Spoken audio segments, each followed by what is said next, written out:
Hi everyone, hi, welcome back. So lately I've been loving to paint those center designs. I have the same size canvas, but this time I want to work off center and see how that looks. And also because you guys really enjoyed my pink painting, I will be using a similar color palette. So let's get started. All right, here we go. Nice and fresh new canvas by Winsor and Newton. Let's start wetting this with my big brush. I hardly use this huge brush for anything else except for just painting a background or just wetting the canvas. But I just love this brush. And I've created a material art supply list of all the supplies that I use for these paintings, because every time when I post something, I get questions about it. You can download it on my website, and of course I will link it here in the description. Okay, a nice and damp. So off center, here's the center. So I'm thinking here will be my center, my focal point. I just mixed my own pink color here because I don't have the color that I want to use. And so I need to mix it myself.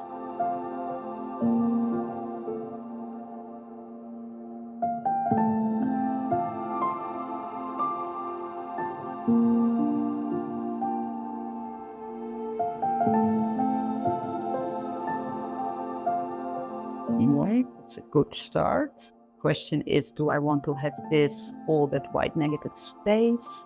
I can always add a bit more color there later on. Let's build up this color a bit more first. And every time I said I need my spinning table so I can turn the canvas, and every time I forget to do that.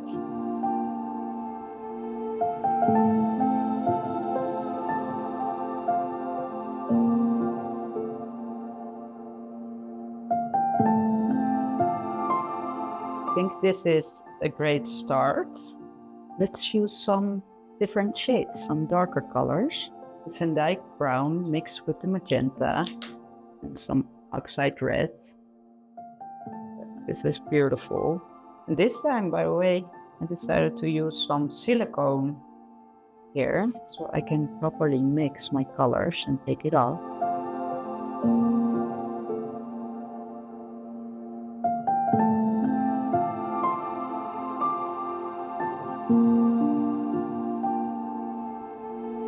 It's just all about building up the contrast here because the composition is already set. Let's use a very vibrant pink into this mix. I don't know if I'm really enjoying that. Just some very small touches then. This color is more red. It is a red.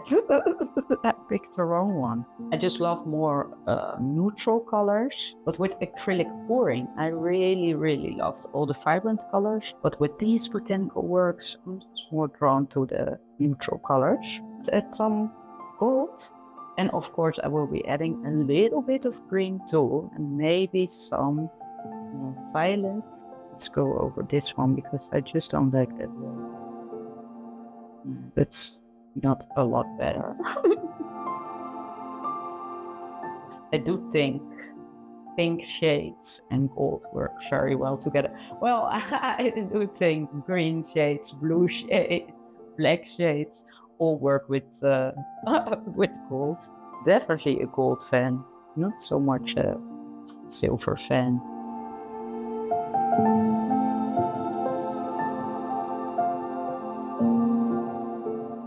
Definitely do want to use some green and some Van Dyke brown. I feel like this pink is not pink enough, so I'll do later or something with that. It's my son again. All right, let's go with some Van Dyke brown here. That will be beautiful on top of this purplish pink. And it will just create a little bit of the contrast that's needed here. I really need my spinning table. Definitely needs to be mixed with another color. Let's just mix everything together.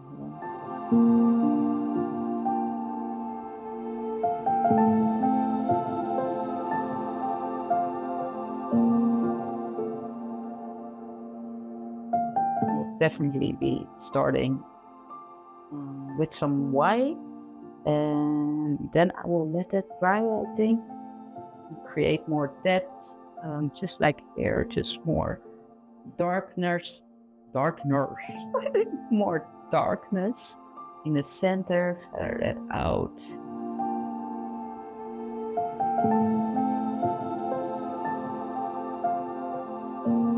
You know, with the white, it gives such a more abstract look, which I really, really like. But I understand that it's a very difficult part because it's quite scary. For me, it's always quite scary too.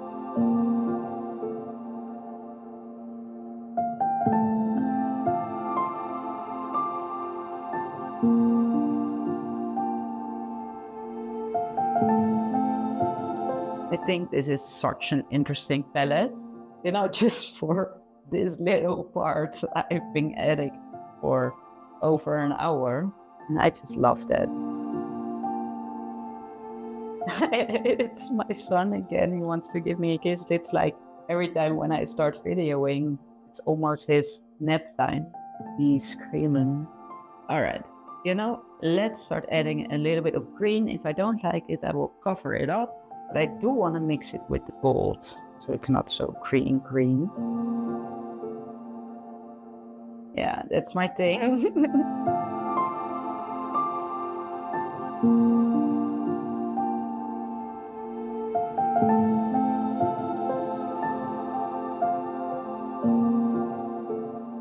So I'm now using like a sort of wash, a lot of water. It's becoming very full now. I'm not finished yet. I want more darkness in the center, but I'm just thinking about what can I do here? Or is it enough in this simplicity, right? So, well, I will let it dry now and I will be back. Well, just a couple of minutes passed. I'm already back. I want to add some dark violet to this.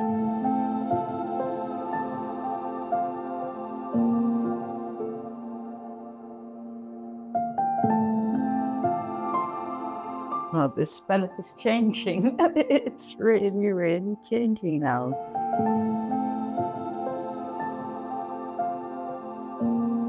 Really like this part here. So every time when I add a new color, I feel like I need to add another color again. I do feel that here too. It would be great if the background has more this shade here. So I might create that and start working a little bit on the background here.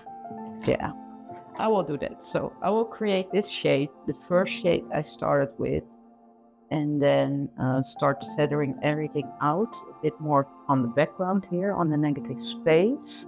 All right, let's see how this very washed out color goes.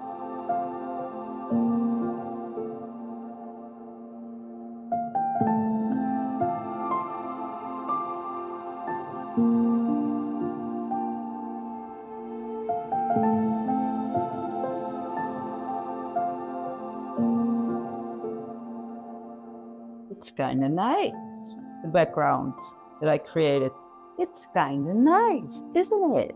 Still, I feel something is missing, but what is it?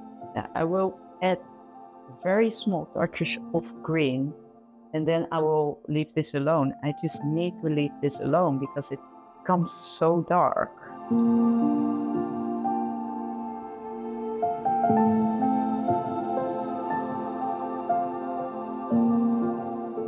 You know, I feel like this time green doesn't save the day. It's funny how much this palette changes with every color that I add.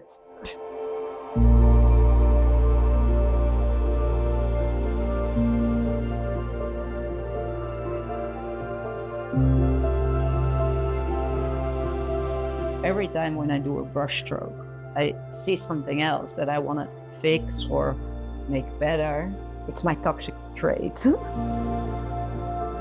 like I say, every time when I do something, I see something else that I feel like I can improve. And that's just my way of painting, really.